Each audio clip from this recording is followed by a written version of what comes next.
Dans les années 60, l'histoire de la mafia prit un tour radicalement différent quand l'organisation sicilienne décida d'inonder le marché des États-Unis avec une drogue extrêmement dangereuse, l'héroïne. Grâce à elle, la mafia devint une organisation internationale, engrangeant des sommes véritablement colossales. Mais ce qui fit sa richesse fut aussi le germe de sa destruction. Dans les rues s'affrontèrent une nouvelle génération de mafiosi impitoyables et de policiers désormais prêts à tous les risques pour infiltrer la mafia.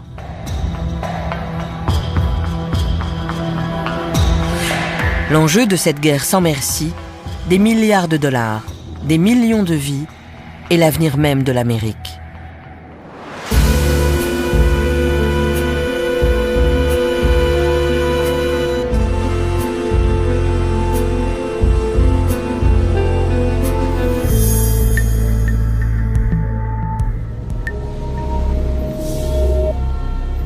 À la fin des années 60, la toxicomanie est en hausse dans les villes américaines et le taux de criminalité augmente. Le gouvernement se voit obligé de prendre des mesures. En 1971, le président Nixon déclare la guerre à la drogue. Un an plus tard, les forces de police remportent une bataille décisive en démantelant la French Connection, un réseau de trafiquants basé à Marseille. Les laboratoires français fournissaient de telles quantités au marché américain que leur disparition provoque une véritable pénurie dans les rues. Personne ne se doute que ce succès va provoquer un désastre. Cette offensive contre la French Connection va indirectement laisser la voie libre à une organisation bien plus dangereuse, la mafia sicilienne. Dans les années qui suivent, celle-ci va s'emparer du marché et nouer des liens avec un des mafiosi les plus craints des États-Unis, Carmine Galante. En 1974, 2 ans après le démantèlement du réseau français, Carmine Galante sort de prison, prêt à submerger l'Amérique sous une nouvelle source d'approvisionnement en héroïne. Grâce à lui, la mafia devient une entreprise internationale de trafic de drogue. Membre de la famille Bonanno, Carmine Galante a un lourd passé de trafiquant de drogue et une réputation de gangster dur et cruel. Un incident survenu à la prison de Lewisburg, où il purgeait une peine pour trafic de drogue, illustre bien sa personnalité. Ça s'est passé le jour du téléphone, quand les détenus faisaient la queue pour passer leur coup de fil. Il se trouvait dans une section regroupant les pires criminels noirs qu'on puisse imaginer, assassins, gros bras, etc. Il a remonté toute la queue et arraché le téléphone des mains d'un détenu noir en lui disant « Barre-toi de là ». Ils étaient 200 autour de lui. Pas un seul n'a osé moufter. Lorsque Galante sort de prison, la famille Bonanno est en pleine crise. Ses chefs sont en exil ou en prison. Sans personne pour s'opposer à lui, Carmine Galante devient le chef du clan Bonanno. Sa priorité est de mettre sur pied un réseau de trafic d'héroïne. En 5 ans à peine, il transforme le visage de la mafia américaine. Avec lui, elle entre dans une ère de bénéfices et de violence sans précédent.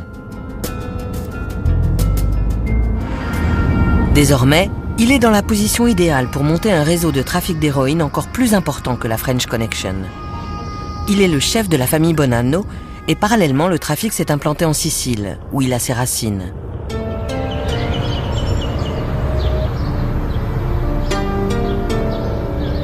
Carmine Galante est né à New York, mais sa famille est originaire de la ville de Castellammare del Golfo, dans le nord-ouest de la Sicile. Les Siciliens ont commencé à immigrer en Amérique il y a un siècle, mais beaucoup de leurs descendants ont gardé des liens très forts avec leur pays d'origine. Galante ne fait pas exception. Il compte exploiter ses relations avec la mafia sicilienne pour prendre le monopole du marché américain de l'héroïne. C'est le début d'une ère nouvelle dans l'histoire de la mafia.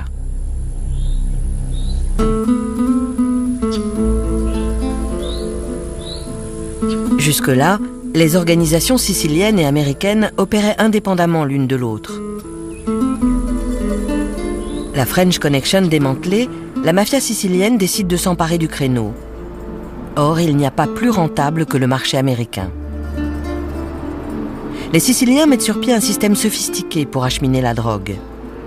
Par bateau, leurs fournisseurs pakistanais expédient l'opium semi-brut d'Asie via la Turquie jusqu'au lieu de rendez-vous au large des côtes siciliennes. Un émetteur ancré sur le fond marin prévient les Siciliens de l'arrivée du bateau. Une fois la nuit tombée, un hors-bord va chercher la cargaison.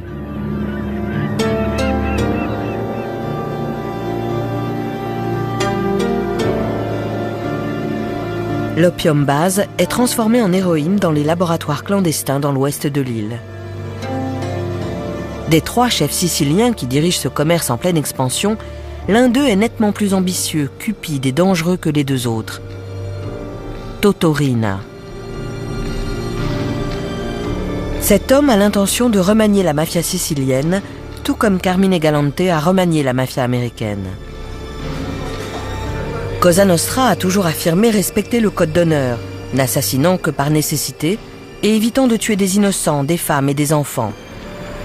Mais Riina méprise ces règles cardinales. Toto Riina a toujours été un homme bruyant, parlant très fort. Il était extrêmement violent. Il a fondé son empire sur la terreur, n'hésitant pas à tuer.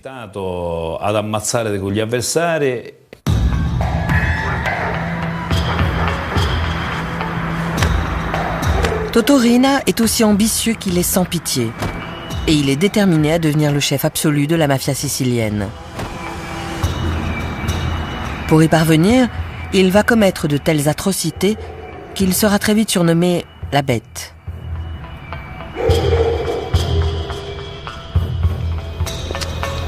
Au début des années 70, ces laboratoires produisent des tonnes et des tonnes d'héroïne pure. Une marchandise qu'il faut écouler.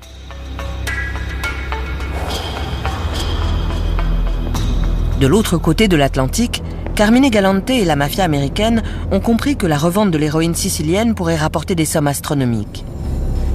Mais il y a un problème. L'organisation américaine s'est toujours jurée de ne jamais toucher au trafic de drogue. La mafia de Chicago, baptisée l'Outfit, est une des opposantes les plus virulentes au trafic de stupéfiants. On savait que si on trempait là-dedans, c'était un sale business. C'était comme donner de la drogue à ses propres enfants. Donc c'était tabou. Et si on trempait là-dedans, on se faisait descendre à coup sûr.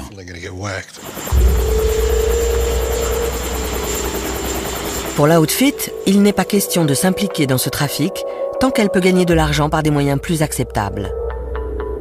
Ainsi, dans les années 70, Frank Culotta est envoyé à Las Vegas pour contrôler les bénéfices extrêmement juteux des casinos appartenant à la mafia.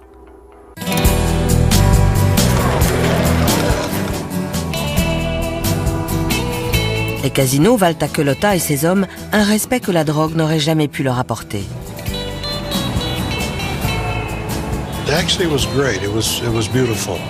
C'était vraiment génial. On avait absolument tout ce qu'on voulait.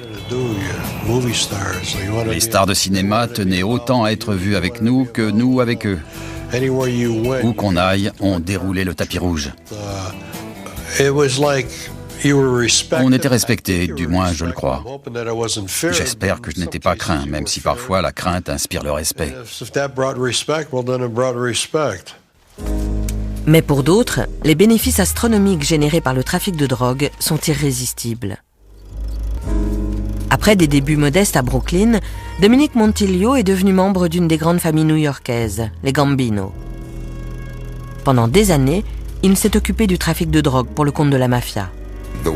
On avait fait passer le mot. Quiconque est pris à trafiquer de la drogue sera exécuté sur le champ. Mais en fait, le vrai message était « Ne vous faites pas prendre ». À l'époque, il n'y avait pas une équipe qui ne soit pas impliquée. Ça rapportait beaucoup trop d'argent pour qu'on crache dessus. La mafia ne veut pas être vue en train de vendre de la drogue, mais elle n'est que trop contente de prendre l'argent. Ce n'était pas pour des questions de morale qu'ils refusaient qu'on touche à la drogue. Mais tout simplement parce que ça aurait attiré l'attention de la police sur la famille. Au-delà de ça, c'est un commerce qui peut rapporter des sommes absolument phénoménales. Les familles new-yorkaises savent qu'elles risquent d'éveiller les soupçons des autorités, mais elles sont prêtes à tenter le coup. En secret, la mafia américaine se lance donc dans le trafic d'héroïne et ne tarde pas à gagner tellement d'argent qu'elle ne sait plus quoi en faire. Force est de constater qu'aux États-Unis, l'héroïne est de nouveau en plein essor.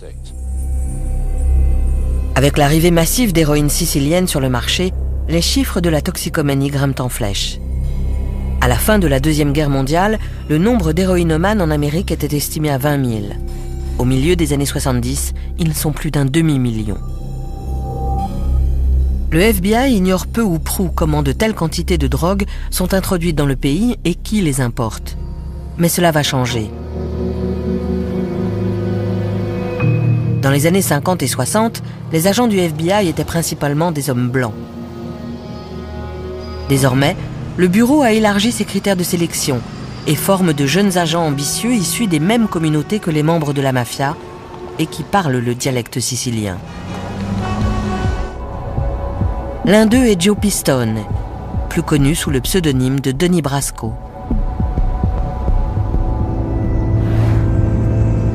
Joe Pistone est un jeune agent du FBI d'origine sicilienne, dont la mission est d'infiltrer la mafia, ce qui n'a encore jamais été fait.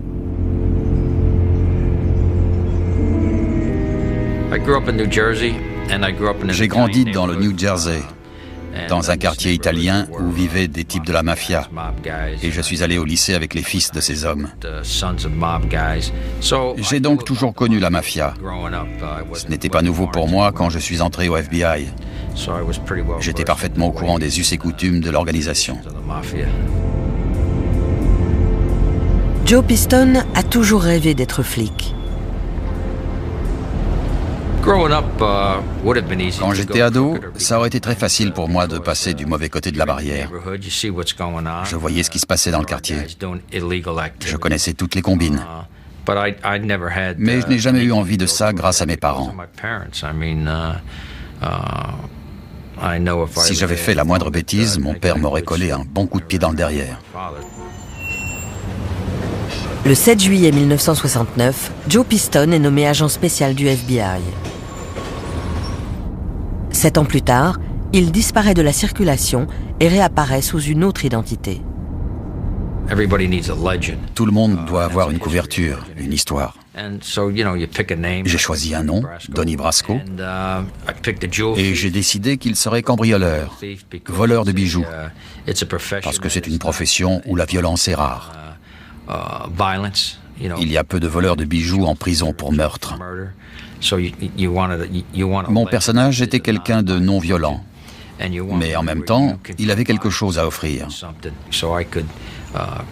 Je pouvais proposer des pierres précieuses et des bijoux en prétendant que je venais de faire un coup.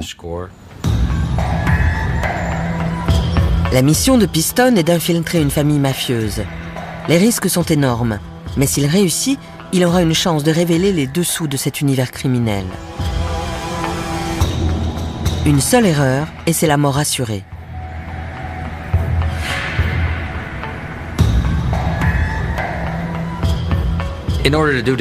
Pour faire ce boulot, il faut deux choses, des nerfs d'acier et une sacrée résistance mentale. Je ne suis pas quelqu'un qui transpire. En cas d'embrouille, je ne me mets pas à ruisseler et personne ne peut dire si j'ai peur ou pas. Et puis, que voulez-vous faire? Le pire qui puisse arriver, c'est qu'on vous tue, c'est tout. Le FBI veut tout savoir du fonctionnement interne de la mafia. Sa première cible est Carmine Galante, le chef de la famille Bonanno. Grâce aux diamants appartenant au bureau et à ses propres origines siciliennes, Joe Pistone infiltre peu à peu la famille de Galante.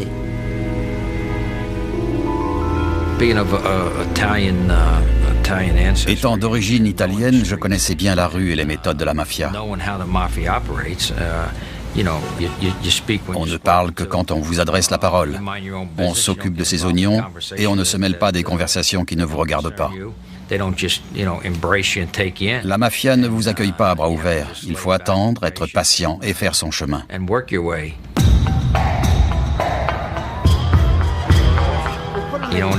C'est la première impression qu'on donne qui va rester. Il faut faire certaines choses, montrer qu'on connaît la rue, qu'on est des leurs. C'est comme ça qu'on se fait accepter.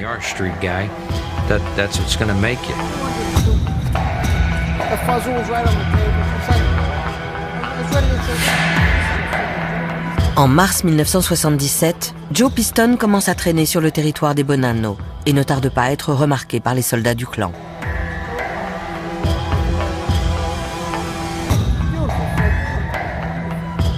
Un des affranchis dont il fait la connaissance est Lefty Ruggerio. Comme il l'apprend plus tard, Ruggerio est un tueur de la mafia. Lefty aborde Piston en lui demandant de lui vendre des bijoux volés. On m'a présenté un certain Lefty Ruggerio, un vrai de vrai. Il savait tout. C'était une véritable encyclopédie sur la mafia. C'était le professeur idéal pour quiconque voulait apprendre. Fort de mes connaissances de la rue et de la mafia, je ne lui ai posé aucune question. Je n'ai pas cherché à obtenir des informations. Et ça lui a plu. Il a vu que je venais de la rue, que je savais où je mettais les pieds. De plus, en tant que voleur de bijoux, je disposais de pierres précieuses. Et ça aussi, ça lui a plu. Ça représentait de l'argent.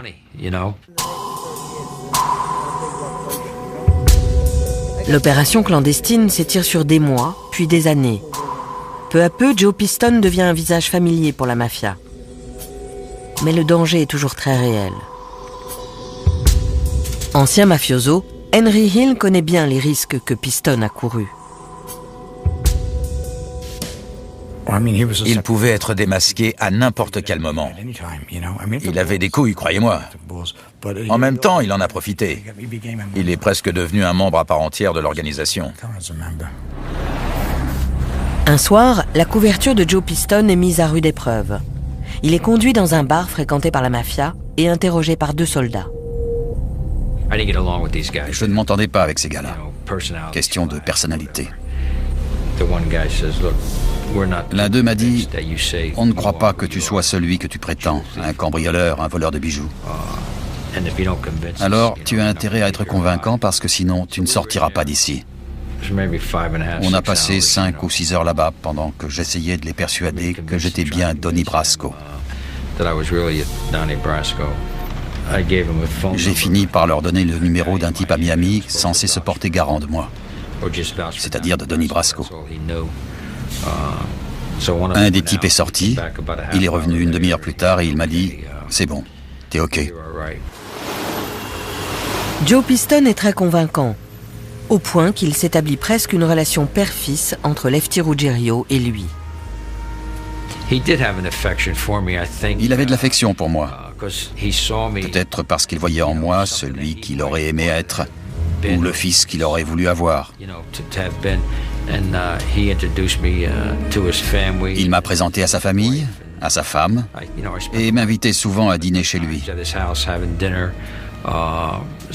C'est devenu plus qu'un simple rapport de gangster à gangster.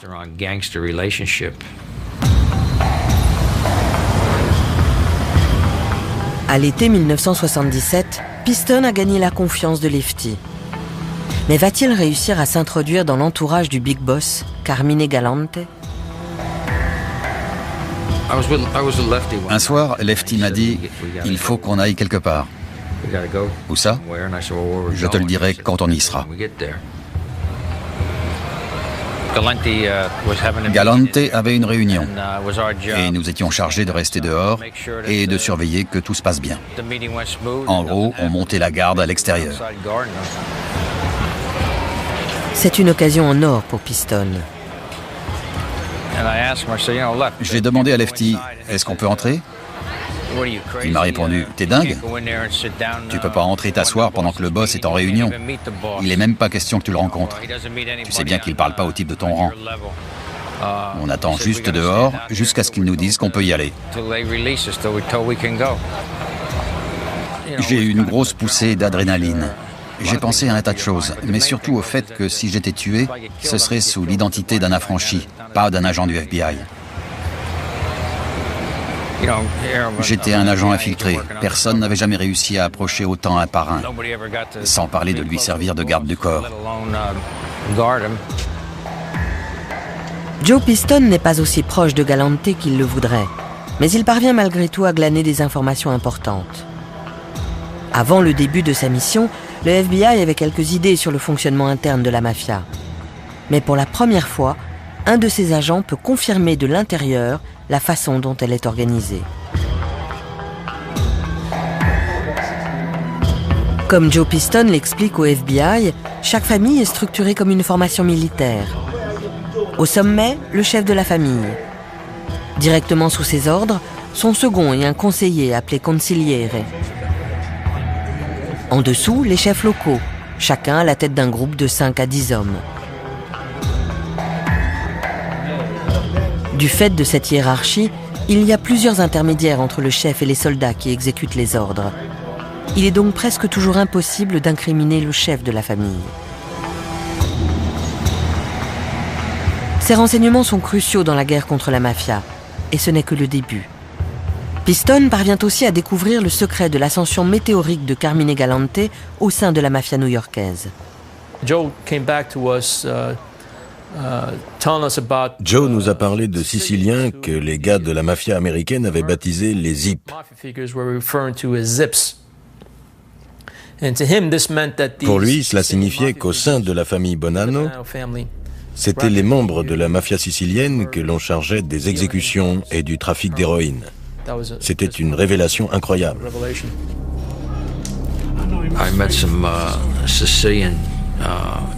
J'ai rencontré quelques Siciliens qui étaient membres de la mafia, mais qui avaient été initiés en Sicile.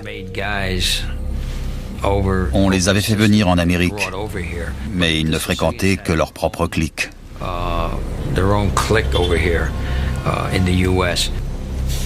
Carmine Galante a importé sa garde rapprochée de mafiosi siciliens sans scrupules.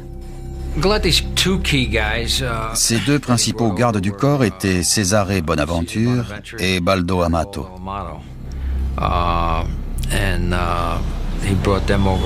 Il les avait fait venir de Sicile et ils ne le quittaient pas d'une semelle. Je pense qu'il avait fait appel à des Siciliens parce qu'il se sentait plus en sécurité avec eux.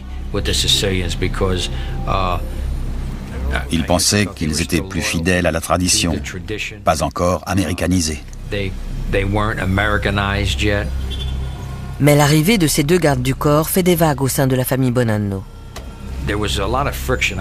Il y avait des frictions entre les membres de la mafia américaine et les Siciliens, même s'ils étaient entrés dans la famille par des mariages. Pour Lefty, Sonny et les autres Américains, les Siciliens cherchaient à prendre le contrôle de la famille. C'est pour ça que les Américains se méfiaient d'eux et ne les aimaient pas. Les mafias américaines et siciliennes ne sont pas taillées sur le même modèle. Autrefois, les Siciliens respectaient certaines règles et traditions, mais c'est en train de changer.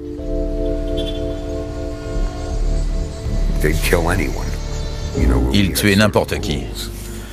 Nous avions des règles, aussi étranges que cela puisse paraître. Par exemple, il fallait obtenir l'autorisation de faire un certain travail. On ne pouvait pas abattre un type sous les yeux de sa famille. Eux n'avaient pas de telles règles.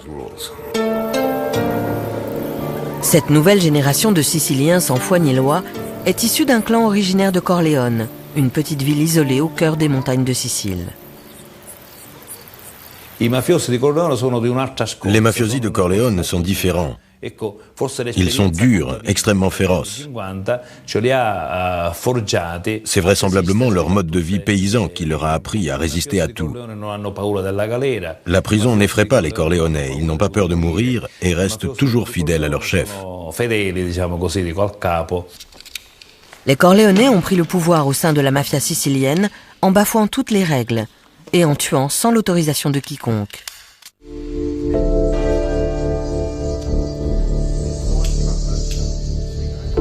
Dans la mafia américaine, l'obéissance au supérieur est profondément ancrée dans la tradition.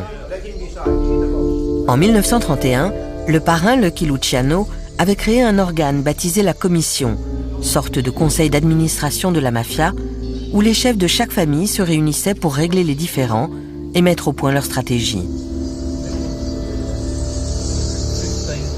La commission fait régner la discipline dans les familles en guerre. Les règles édictées changent peu au fil des années.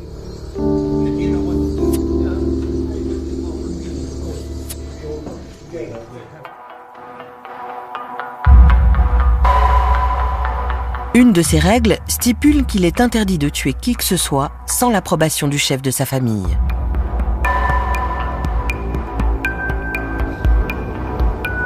À Las Vegas, Frank Cullotta manque d'en payer le prix lorsqu'il enfreint involontairement la règle à cause de son chef sans scrupules, Tony Spilotro. Je connaissais Tony depuis l'enfance. C'était un très bon ami. Comme je l'ai toujours dit, ce sont vos très bons amis qui vous font tuer. Le jour où il m'a donné l'ordre de buter un type, je lui ai demandé s'il avait eu le feu vert de la famille. Il m'a juré que oui. En fait, c'était complètement faux. Après coup, il a reçu un coup de fil d'un des chefs qui lui a demandé « À quoi vous jouez là-bas » Éliminer quelqu'un sans l'autorisation de Chicago revient à enfreindre la loi. Il n'y a qu'une punition, la mort. Tony Spilotro décide alors de faire porter le chapeau à Frank Cullotta. Il a menti. Il m'a fait porter le chapeau, sachant très bien que s'il avouait m'avoir donné cet ordre, il se prendrait une balle dans la tête. Il m'a donc accusé à sa place. C'était mon meilleur ami. On était cireurs de chaussures tous les deux quand on avait 12-13 ans. Il m'avait toujours dit « Le jour où je deviendrai un caïd, tu seras mon bras droit ». Il avait tenu parole. Pourtant, c'est lui qui m'a donné pour sauver sa peau et qui a failli me faire flinguer. Mais il ne faut pas longtemps avant que Tony Spilotro et son frère ne soient exécutés par la mafia. Vous n'êtes pas obligé de me croire, mais j'ai eu de la peine pour lui, parce qu'ils ont été battus à mort tous les deux.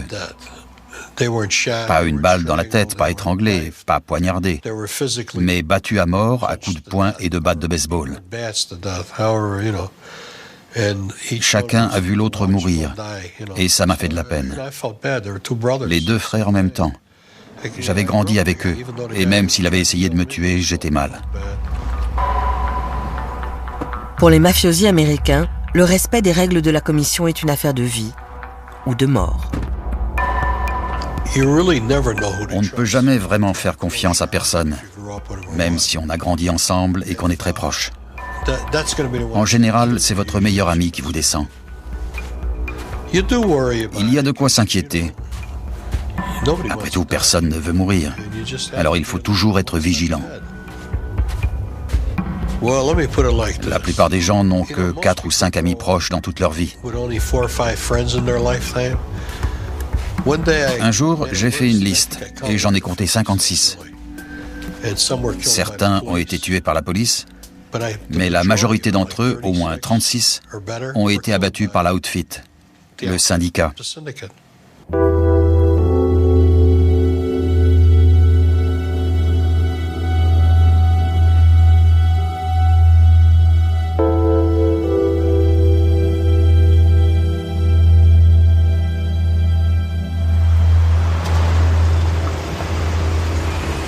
De toute évidence, Carmine Galante se moquait perdument de la commission et de ses règles. À ses yeux, la mafia américaine est trop molle, et ses liens avec les Siciliens le rendent invincible.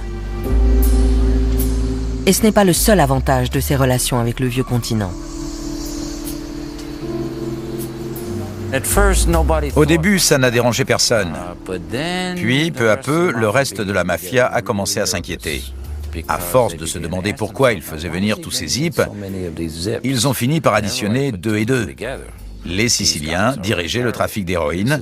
Il y avait un réseau sicilien. Mais la mafia américaine n'en voulait pas, entre autres parce qu'elle pressentait qu'elle ne pourrait pas contrôler les zips.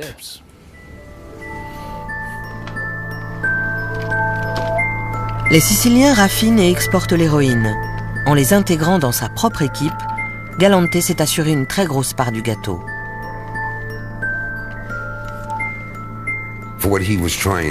Vu ses projets concernant le trafic d'héroïne, plus il s'alliait avec les Siciliens, mieux c'était, puisque toute la source de l'approvisionnement était là-bas. À la fin des années 70, la mafia sicilienne a le monopole du trafic d'héroïne. Dans les rues américaines, les bénéfices qui en résultent se montent à 20 milliards de dollars par an. Mais Carmine Galante veut tout garder pour lui. Il est temps de réagir. Il était cupide. Il aurait pu reverser une partie des bénéfices aux Bonanno. Mais il ne partageait même pas avec ses propres hommes au sein de la famille. Il avait un ego surdimensionné et voulait être le grand chef. Il n'était pas question qu'on lui dise ce qu'il avait à faire. Il dirigeait sa famille et comptait mettre la main sur les autres aussi. C'est à cette époque qu'il s'est fait des ennemis mortels. Les autres chefs ne l'aimaient pas parce qu'il se prenait pour le caïd de la ville.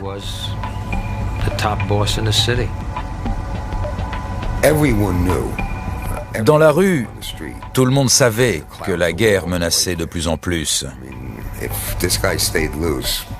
Que si on ne l'arrêtait pas, son plan allait déclencher une guerre générale entre les familles.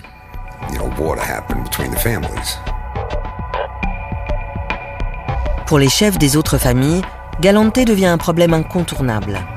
Seule la commission a toute autorité pour agir. Mais la solution sera inévitablement violente. Galante doit disparaître. Le 12 juillet 1979, Carmine Galante décide d'aller déjeuner au restaurant chez Joe & Marie sur Knickerbocker Avenue à Brooklyn. C'est un de ses endroits favoris. Le propriétaire est son cousin, il s'y sent en sécurité, d'autant qu'il est accompagné par ses 2 fidèles gardes du corps siciliens.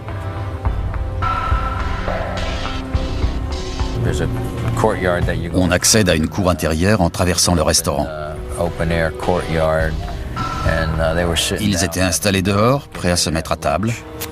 Galante avec son éternel cigare à la bouche.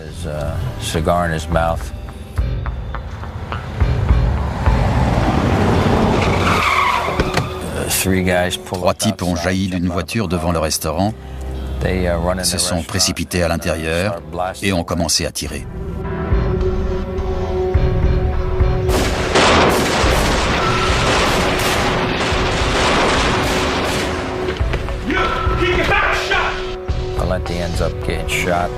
Galante est abattu et s'effondre sur le dos.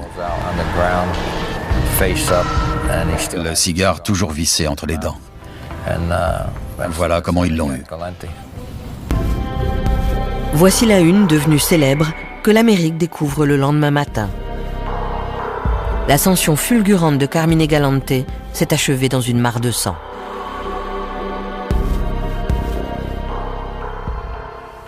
Carmine Galante a été exécuté aujourd'hui alors qu'il déjeunait dans un restaurant de Brooklyn. Un règlement de compte qui fait tomber l'homme le plus important du crime organisé dans ce pays. Leur mission accomplie, les tueurs s'enfuient. Mais par une incroyable coïncidence, l'un d'eux se rend tout droit dans un club, alors surveillé par la police. Ces images le montrent en train de faire son rapport aux membres de la commission.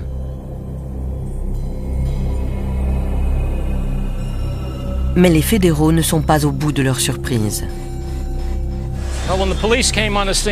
Quand la police est arrivée sur les lieux du crime, ils ont tout de suite identifié le corps de Carmine Galante.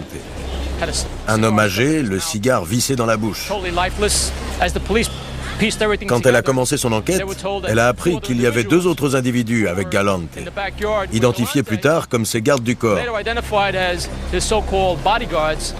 Mais comme par miracle, eux s'en étaient tirés sans une égratignure.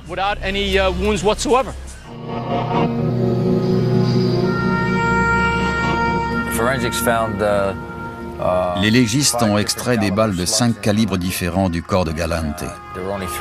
Or, les tueurs n'étaient que 3, ce qui nous a donné à penser que les 2 autres tireurs ne pouvaient être que Bonaventure et Amato. Autrement dit, les 2 gardes du corps que Galante avait fait venir de Sicile. À partir des indices retrouvés sur les lieux du crime, la police en a déduit que Bonaventure et Amato n'étaient pas là pour protéger Galante, mais pour s'assurer que son assassinat se déroulait comme prévu.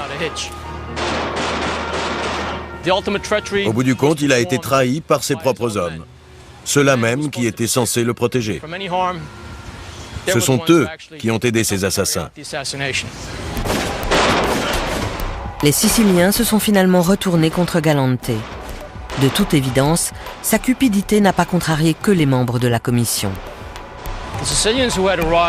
Les Siciliens arrivés en Amérique dans les années 60 et 70, qui participaient au trafic d'héroïne expédié de Sicile, voulaient le contrôle de toutes les opérations.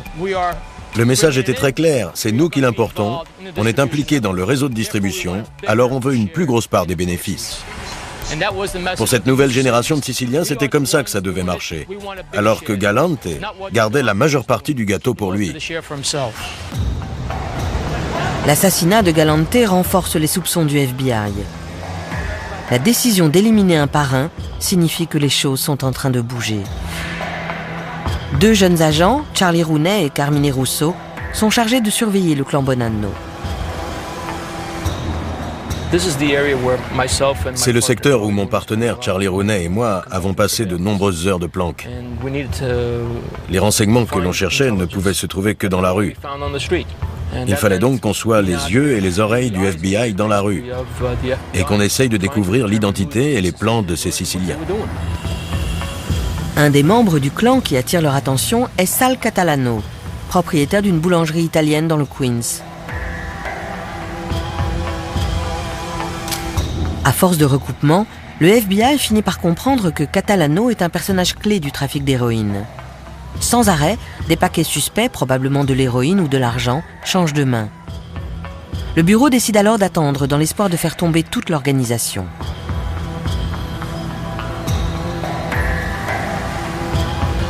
Une des choses qui intéressait au premier chef, le FBI et la police en général, c'était la façon dont il faisait entrer l'héroïne aux États-Unis. Au cours des 5 années suivantes, l'opération de surveillance de Russo et Rooney évolue jusqu'à devenir la plus grande enquête jamais menée par le FBI.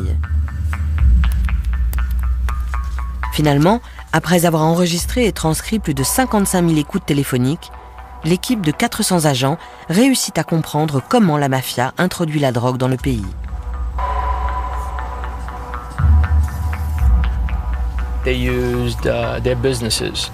Ils utilisaient leurs entreprises comme couverture.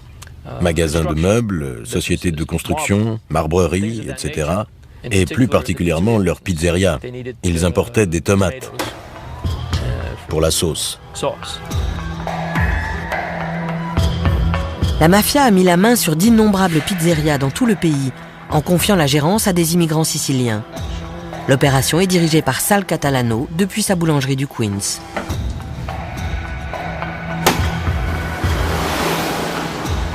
Voici quelques-uns des restaurants alors impliqués dans le procès de la Pizza Connection, qui servait de couverture pour la distribution d'héroïne dans le pays.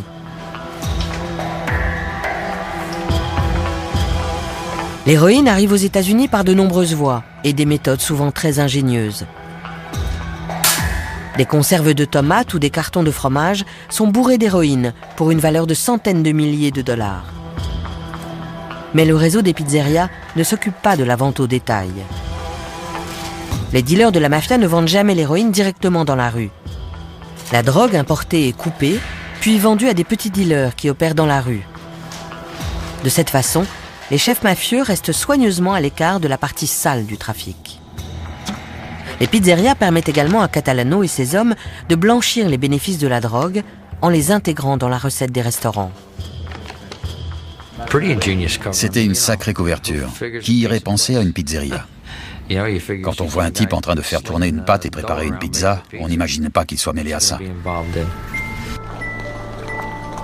Dealer pour le compte de la mafia, Henry Hill utilise régulièrement les pizzerias pour ses livraisons. J'allais manger une pizza dans un centre commercial en laissant ma voiture sur le parking et je repartais avec une autre voiture où était planquée la drogue. 4 jours plus tard, je revenais après avoir placé l'argent dans le coffre. Les preuves découvertes par le FBI impliquent les dirigeants de la mafia et permettent de remonter la filière jusqu'en Sicile. Salvatore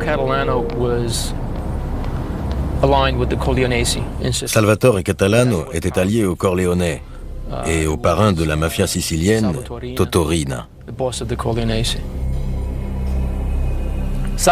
Catalano est venu en Amérique dans un but bien précis. Les Siciliens expédiaient leur production aux États-Unis et avaient besoin sur place de gens en qui ils avaient confiance pour mener leurs affaires à bien. Le pouvoir des Corléonais et de leur chef sans pitié Totorina s'étend désormais jusqu'en Amérique.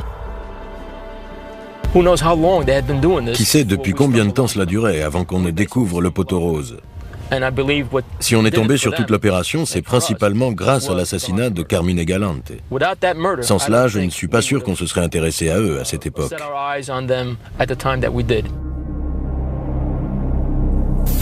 Pendant ce temps, l'agent spécial Joe Piston n'a pas résolu son problème.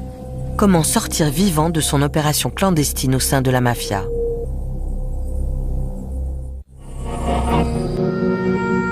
Malgré la mort de Galante, Joe Piston continue de travailler pendant 2 ans sous l'identité de Donnie Brasco, jusqu'en 1981, où sa mission prend un tournant dangereux.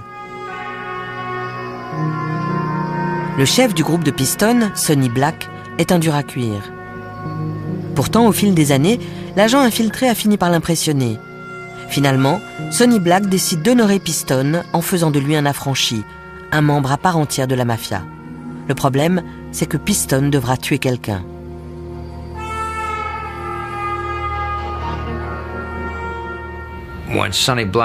Sonny Black m'a donné un contrat.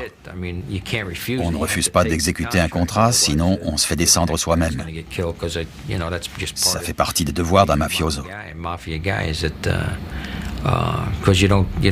On ne tue pas pour de l'argent, mais parce qu'on est membre d'un groupe. J'ai donc accepté le contrat. Coup de bol, le type que je devais descendre était en cavale parce qu'il savait qu'il allait se faire buter. Je l'ai quand même poursuivi jusqu'en Floride avant de remonter à New York. Mais je ne l'ai pas trouvé parce qu'il se planquait. Par un étrange coup du sort, Piston est chargé d'abattre un des assassins de Carmine Galante. Mais l'exécution n'a pas lieu. Le FBI ne peut pas laisser un de ses agents commettre un meurtre. Le 26 juillet 1981, la mission de Joe Piston prend fin. Le FBI décide de révéler sa véritable identité à ses contacts au sein de la mafia. Sur ces photos, les agents du bureau sortent d'un bar fréquenté par la famille Bonanno, après avoir informé Lefty Ruggiero que son ami Donnie Brasco est un agent fédéral.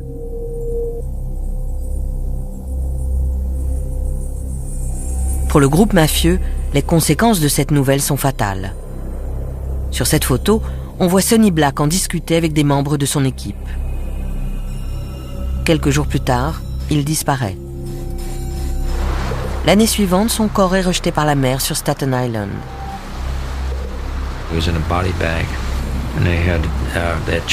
Il l'avait fourré dans un sac en plastique après lui avoir coupé les mains. Allusion au fait qu'il m'avait permis de serrer la main de vrais affranchis. Ces photos de Lefty Ruggiero sont prises juste après qu'il a découvert que Piston était un agent du FBI. Il sait qu'il est dans les ennuis jusqu'au cou. La mafia ne lui pardonnera jamais une telle erreur. Les Bonanno lancent un contrat sur lui. Mais le FBI parvient à lui mettre la main dessus avant eux.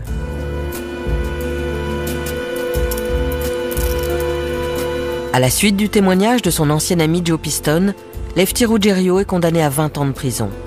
Il meurt d'un cancer en novembre 1995.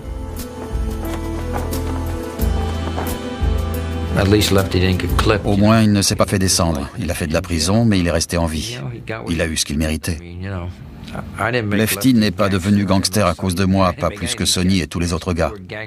Ils l'étaient déjà bien avant, ils l'ont été de mon temps et ils le sont restés après moi.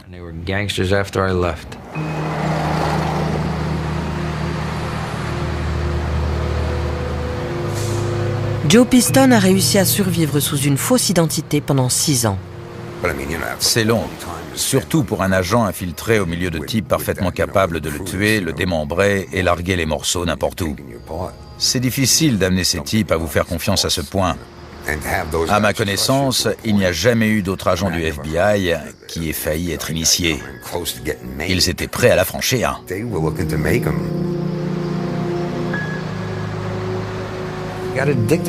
Mais il a fini par se prendre au truc. Ça a pris des années au gouvernement avant d'arriver à faire sauter un grand nombre de mafiosi. Et ça l'a presque détruit. Dans sa tête, il était à la fois un affranchi et un agent du FBI. À la fin de l'opération, Joe Piston passe les 5 années suivantes à témoigner contre ses anciens copains de la mafia. Puis en 1986, il quitte le FBI pour écrire son histoire. Mais son existence ne sera plus jamais la même. Aujourd'hui encore, il vit sous une identité d'emprunt pour des raisons de sécurité. La mafia a lancé un contrat contre moi dès la fin de l'opération, quand mon identité réelle a été révélée.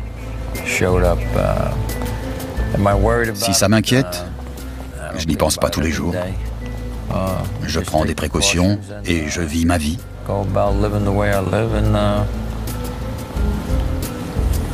Il arrivera ce qui doit arriver, que le meilleur gagne. Grâce au travail d'agents comme Joe Piston et Carmine Russo, l'enquête sur la Pizza Connection a sérieusement affaibli la mafia américaine. Mais celle-ci s'est considérablement enrichie grâce au trafic de stupéfiants. Et il faudra plus que cela pour lui porter un coup fatal. Personne ne se doute alors que dans les années à venir, le revirement d'un capot va changer la donne et mettre à genoux les mafias américaines et siciliennes.